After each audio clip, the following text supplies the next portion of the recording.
Now it's time for well, I almost said story, but it's actually an article. It's got a lot of information in it that we get to learn about. All right. So, like I said before, I'm going to read the story aloud, but I would like you at home to be reading the story aloud along with me so that we both get practice reading. So don't just listen. Also, I want you to be looking at the pages and reading along. And then another reminder that there's the two words that we're looking out for that we're going to be doing our Frayer models for at the end. So that's scavenger and predator. So when you see those words, think about them and then pay attention for them. So keep your eyes peeled. All right, so we are reading The Sea's Super Slimer by Tracy Vonderbrink and art by Irving Pringle. And then see that picture, or that drawing, is what we just saw swimming around at the bottom of the ocean. It's cool. All right, so now we're going to learn more about it. Okay, so can you guess how the slime eel got its nickname? Step into your underwater time machine and travel back 500 million years, long before T-Rex lived. Down at the bottom of the ocean wriggles a pale, eel-like fish, dining on bits of dead creatures. From up above, a shape suddenly looms, huge jaws open, closer, wider, and suddenly the skin of the helpless fish spews out a cloud of gooey, sticky slime.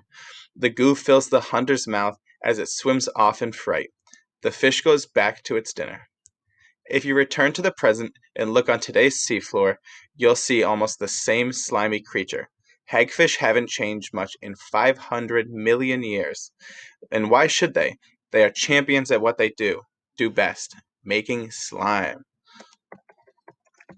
All right. Got some more pictures of it too. Okay. What's a hagfish? The hagfish, also known as a slime eel, is a fish like no other. It has a skull but no backbone and four hearts. The hagfish grows 1 to 3 feet with feet long. They feed on dead animals in deep water. There are many different species found in oceans around the world. Like buzzards on land, they are scavengers, our word. They do an important job keeping the seafloor clean. They also hunt for small fish, shrimp, and sea worms. Hagfish are almost blind, so they find food by smell and touch. A hagfish doesn't have a jaw to bite or chew food. Instead, its mouth is ringed with hard tooth plates. When a hagfish discovers a dead fish, it rasps with its tooth plates to scrape off tasty chunks. Sometimes it ties its bendy body into a knot to help it dig in. If the dead body's if the dead fish's body is big enough, the hagfish will swim right in and eat it from the inside out. Sometimes the hagfish eats so much it becomes too fat to get back out.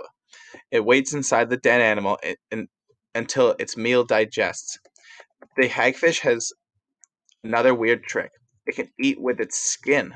While the hagfish is inside a dead animal, its skin soaks up nutrients from the rotting body. But its skin does much more than feed the hagfish. It's what makes the hagfish a slime superstar. See that picture on the bottom, how many of them are in that pile. And then you can see the tooth plates over here. All right, buckets of slime.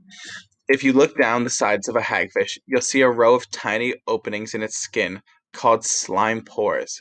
They might look small, but they're the hagfish's secret weapon. When the hagfish feels threatened, these holes can spew huge amounts of slime.